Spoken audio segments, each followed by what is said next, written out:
Picture getting slapped with a $750 fine for unauthorized pool access when you're the guy who signs off on every damn pool pass in the neighborhood.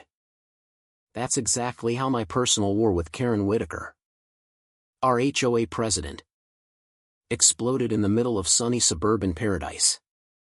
Our neighborhood, Oakwood Grove, looks like the kind of place they film those wholesome Hallmark movies: manicured lawns, white picket fences, kids on bikes.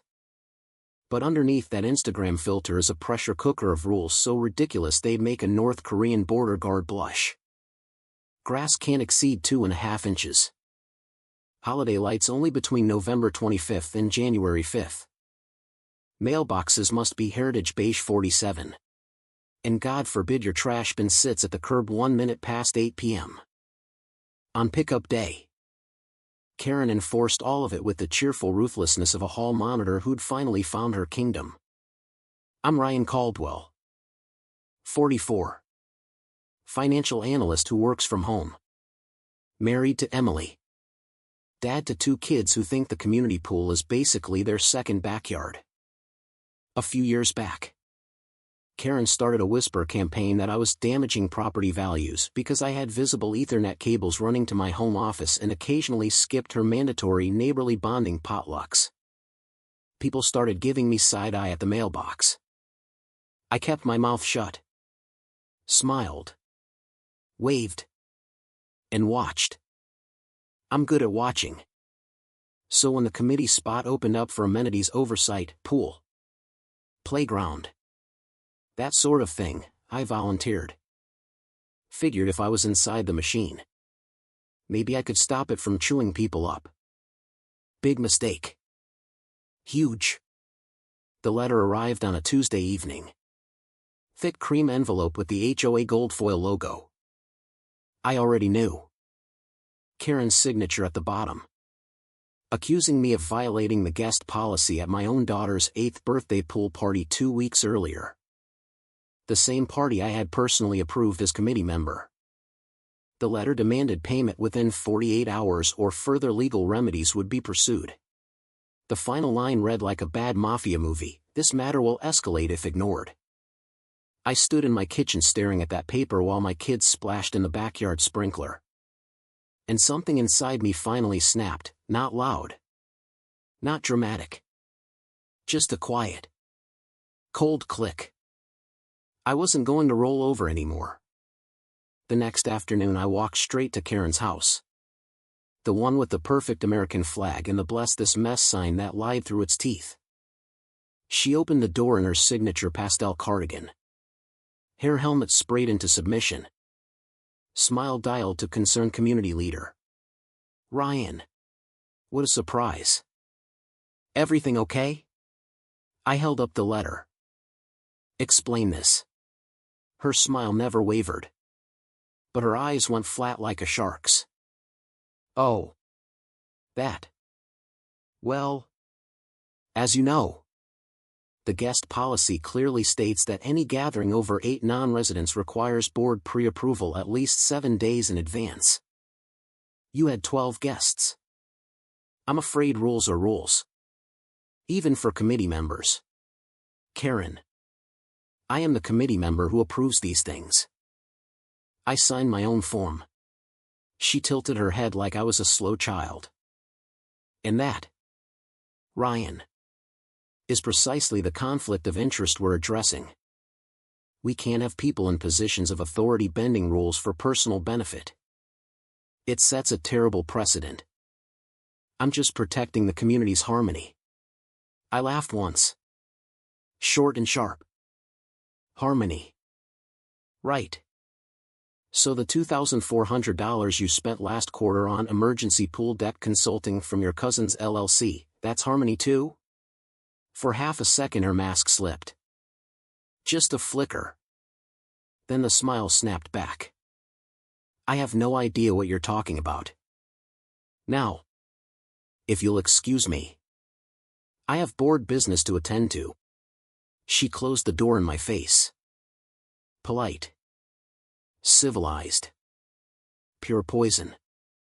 That night I started digging. quietly. Methodically. I'm an analyst by trade, numbers don't lie. People do. I pulled every public HOA record I could access. Then sweet-talked the part-time admin into letting me help organize the digital archives. What I found made my stomach turn. Over the last 4 years, Karen had funneled roughly $47,000 into fake invoices. Luxury landscaping that never happened. Premium pool resurfacing where the pool still had the same cracks. Payments to a company called Elite Community Solutions that existed only on paper and listed Karen's sister-in-law as registered agent. She'd even charged the HOA for her own backyard community demonstration garden that was really just her new koi pond. The woman wasn't just power-tripping. She was running a small-scale grift while lecturing everyone else about personal responsibility. I didn't rush. I documented everything with timestamps. Screenshots. Bank statements. I started having quiet coffees with neighbors who'd been fined into submission over the years. The elderly couple who got hit with $300 for having wind chimes, noise pollution. The single mom whose kid's basketball hoop was deemed an eyesore. Turns out half the neighborhood had stories. They just never thought anyone would listen. Then Karen escalated. First came the police. 2 officers at my door at 7:15 p.m. because of a noise complaint about a disruptive gathering at my house. The gathering was me, Emily, and the kids eating pizza on the patio. Karen had apparently driven by, heard laughter, and decided it violated the 8 p.m. quiet hours policy she herself had pushed through last year. The cops were decent guys. They left after 5 minutes of awkward small talk. But the message was clear, she could weaponize the system. Next came the property violation notices. My herb garden, basil, rosemary, a sad little tomato plant, was exceeding approved vegetation height. My welcome mat was non-compliant beige. My American flag, perfectly regulation, was flying on a Tuesday, which apparently required special patriotic event approval now. Each fine came with that same creamy envelope and Karen's flowing signature. Each one made my blood pressure climb. But I kept smiling at HOA meetings. Took meticulous notes. Asked polite questions that made her squirm. The breaking point came when she called a special meeting to address committee conduct issues and recommended my removal. The email subject line, maintaining integrity and leadership. Game on. The community center was packed that night. Fluorescent lights buzzing. Folding chairs scraping. The faint smell of old coffee. Karen stood at the front in a cream blouse and power pearls, looking every inch the concerned leader. Friends, she began. Voice syrupy. It pains me to say this, but we have a situation.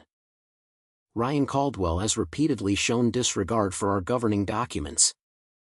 His actions have created division.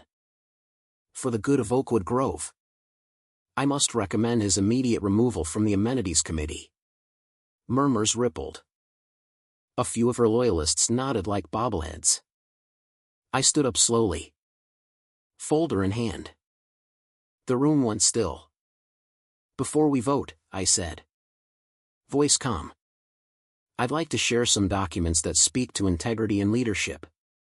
I walked to the front and laid out printed stacks, financial records, fake invoices, emails, signed testimonies from 12 neighbors. The projector clicked on. First slide, a $9,800 invoice for premium deck resurfacing paid to a company that didn't exist. Karen. Care to explain why the pool still has the same cracks we complained about in 2023? Her face went the color of spoiled milk. These are fabrications. Ryan is clearly lashing out because he's being held accountable. I smiled. Not nice. Then maybe you can explain the $4,200 consulting fee paid to your sister-in-law last Christmas for a garden that's now your koi pond. Or why the landscaping budget tripled while actual work halved. Gasps. Phones started coming out. People whispering. One by one. Neighbors stood up. The elderly couple with the wind chimes. The single mom. Even quiet Mr. Hargrove from the corner house who never spoke at meetings. Karen's voice rose. Cracking. This is a witch hunt. I have given years to this community. I have sacrificed. You sacrificed other people's money, I cut in quietly. While fining a veteran $250 for having his flag out one day too many. While telling a cancer survivor she couldn't plant vegetables because they'd disrupted the aesthetic. Her hands shook. The pearls looked ridiculous now. You have no right. The board has every right to see the books, I said. Nodding to the other members who were now flipping through the packets with growing horror. And the homeowners have every right to vote on new leadership. The vote wasn't even close. Karen Whitaker was removed as president effective immediately. Pending a full audit. The room erupted, not in polite golf claps. But real. Messy. Relieved applause. Someone actually cheered. Karen stood there frozen for a long second. Face cycling through rage. Disbelief. Then something almost like fear. Her mouth opened and closed like a landed fish. Then she grabbed her purse and stormed out. Heels clicking furiously across the linoleum. The silence after the door slammed was beautiful. In the weeks that followed, the air in Oakwood Grove actually felt lighter. We rewrote the most insane rules. No more measuring grass with rulers. No more fining people for having tomatoes. The pool became a place where kids could actually be kids again.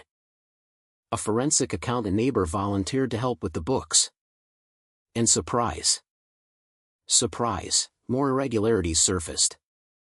Last I heard, Karen was cooperating with authorities while quietly putting her house on the market. I still sit on the committee. But now it's actually about helping people instead of ruling them. My kids splash in the pool without looking over their shoulders. Emily and I host barbecues again. And every time I drive past Karen's old house with the new owners planting whatever the hell they want in the front yard, I smile. Here's the thing nobody tells you about bullies with clipboards: they only have power because we give it to them. One quiet guy with receipts and a little patience can flip the whole script. So let me ask you, what would you have done? Pay the fine? Keep the peace? And let Karen keep skimming? Or stand up and risk the drama?